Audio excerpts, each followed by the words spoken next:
itangazo ryerekeye ukwakira amasezerano ya Afrika araba ibijanye n'intwaro rusangi, akaraba ibijanye n'amatora mu gihugu, akaraba kandi n'ivyerekeye intwaro ibereye.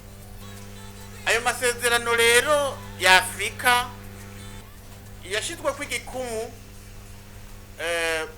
n'abakuru b'ibihugu n'amareta bashika 55 mu gihugu ca Ethiopia mu mwaka w'ibihumbi 2007 hari igenekerezo rya 30 z'ukwezi kwa mbere kuyakurikiza mu kutuyashira mu mategeko y'igihugu cabo, no kuvuga igihugu kimwe kimwe muri ivyo bihugu 55.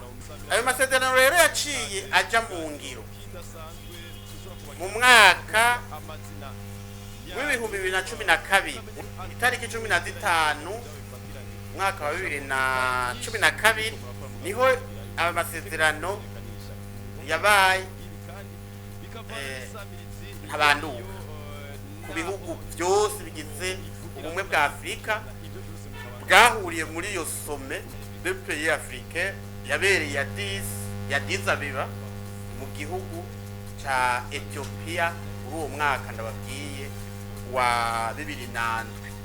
Hariho ibyayasinye bica biriryamira, aho twovuga nk'u Burundi gusinya amasezerano ukayemeza ugasinya, niho gusinya ama convention hanyuma wayasinya ukacuvuga ngo ntayo shaka.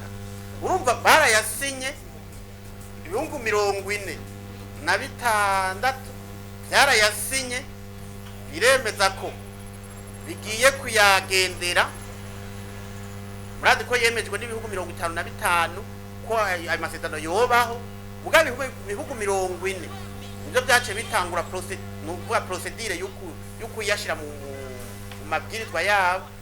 Rero ibyo bihugu hariho ibihugu 38 gusa mu bihugu urumva 55 byo muri Afrika nivyo bimaze kuyashira mu mabwirizwa ngenderwako yavyo.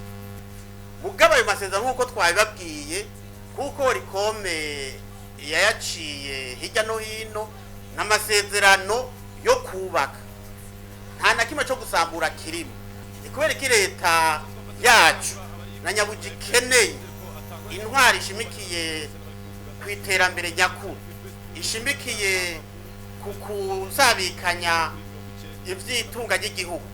Na nyabuji intwaro yacu igihugu cacu gikeneye ibi byo gutunganya amatora atawanja wangu atarimo igipfungu, amatora arangwa n'ubugwaneza, arangwa no guhiganwa badahezanyayo, amatora arangwa nukucisha ibintu byose mu muco, arangwa no guhiganwa kw'abagomba kwitoza. Ndone ni kubera iki igihugu cacu kidasinya?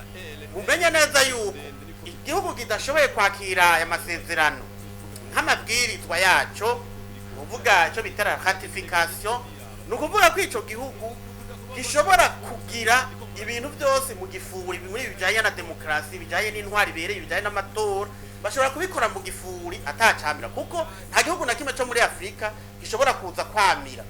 Ubumwe bwa Afrika ntibushobora kugira ico buvuze mu gihe igihugu kitashoboye gusinya aya masezerano. Muca mumva yuko rero Burundi buhomvye vyinshi.